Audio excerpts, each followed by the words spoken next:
वक्फ board के उन बेईमानों को जो बेईमान वक्फ की जायदाद बेच रहे हैं। एक दुकान का किराया, जिसका किराया कम से कम 5,000 रुपया महीना होना चाहिए, 5 रुपया सालाना पे दुकान चल रही है। जिसको जहां मौका मिल रहा है औकाफ की जमीन बेच रहा है। जब मुसलमानों ने बेचना शुरू किया तो गैर मुस्लिमों ने भी हथियाना शुरू किया। और अगर हुकूमत की ये ख्वाहिश है कि वक्फ बिल को सही किया, हम इसलिए कर रहे हैं कि मुसलमानों के साथ जो खुर्द बुर्द हो रहा है उससे बचाएं, तो मैं हुकूमत से कहूंगा पहले शास्त्री भवन खाली करो। मैं हुकूमत से कहूंगा कि पहले 5 स्टार होटलों को खाली करो। मैं हुकूमत से कहूंगा कि सबसे पहले वक्फ की जमीन पर बनी हुई दुनिया की सबसे बड़ी इमारत बंबई में मिस्टर अंबानी की, उस पे बुलडोजर चलाओ, इसलिए कि टोटल जमीन वक्फ की जायदाद पे खड़ी हुई है। मासूम मुसलमानों के मकानों पे बुलडोजर चलेगा तो गवर्नमेंट तो खुद हथियाए बैठी है वक्फ की जमीन। मुसलमान हड़प किए बैठा है वक्फ की जमीन, गैर मुस्लिम हड़प किए बैठे हैं वक्फ की जमीन।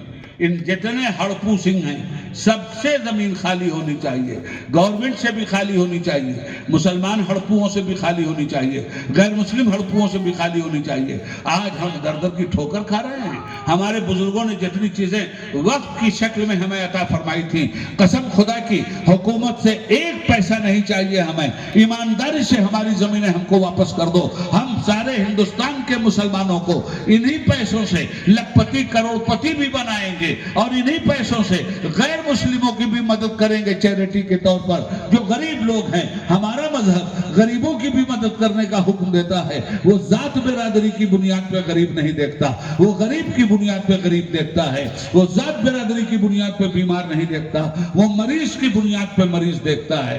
सरवरे कानैन सल्लल्लाहु अलैहि वसल्लम की एक हदीस मैंने पढ़ी है, पड़ोसी का हक अदा करो। आपके पड़ोस में एक गैर मुस्लिम घर है, उस घर की एक बहन प्रेग्नेंट है, 40 कदम दूरी पे नल लगा हुआ है। गांव में आप कैसे मदद कर सकते हैं? वो पानी भर रही है, बाल्टी में लेकर जाएगी अपने घर में। आप अगर कार से भी जा रहे हैं तो कार रोक दीजिए वहीं और जाके कहिए बहन हट, हम ये तेरा काम कर देते हैं। और वो पानी उठा के सिर्फ उसके घर तक ले जाके पहुंचा दीजिए, फिर आप अपनी कार स्टार्ट कीजिए, देखिए आपके आते आते वापस इनकलाब आता है कि नहीं। ये था वो मीलादुन नबी जिसने हमें ये पैगाम दिया था कि मदद करो लोगों की, अल्लाह तुम्हारी मदद करेगा। लोगों पे रहम करो, अल्लाह तुम पर रहम करेगा। ये है मेरे मुस्तफा और ये है उनकी आमद। पैदा हुए तो रब्बे हबली उम्मती, रब्बे हबली उम्मती। और रहीमो करीम कैसे एक वाकया बयान करके तकरीर खत्म कर रहा हूं। आप यकीन मानिए मैं बोलने की पोजीशन में बिल्कुल नहीं था, मगर मैं बोलूंगा, इसलिए बोलूंगा कि मुझे अपनी जान का मसला नहीं है। इस वक्त मेरे सामने आपकी भी जान का मसला नहीं, आपके दीनो ईमान का मसला है। जिस हद तक मैं अपना हिस्सा डाल सकूं उस हद तक तो अपना हिस्सा डालना मेरा फर्ज बनता है। एक वाकया बयान करूं, रहम करो।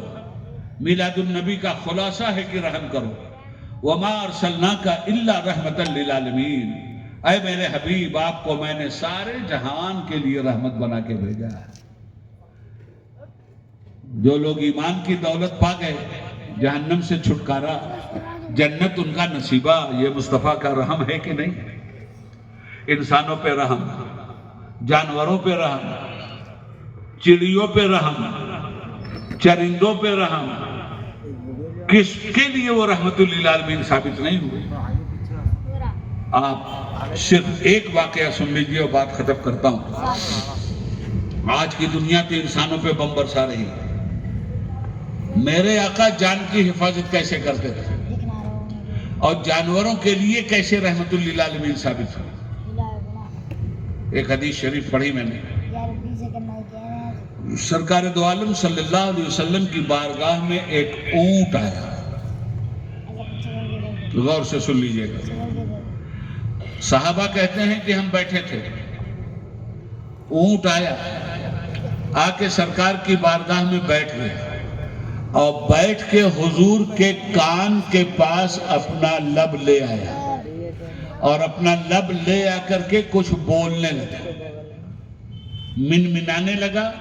سرکار کان لگائے سنتے رہے اس کے۔ جب وہ سب بول چکا تو اللہ کے حبیب سے صحابہ کرام رضوان اللہ علیہ مجمعین نے پوچھا، یا رسول اللہ یہ اونٹ آپ سے کیا کہہ رہا تھا؟ تو حضور نے ارشاد فرمایا، میرے صحابہ، یہ اونٹ اپنے مالکوں کی مجھ سے شکایت کر رہا ہے۔ یہ کہہ رہا ہے کہ یا رسول اللہ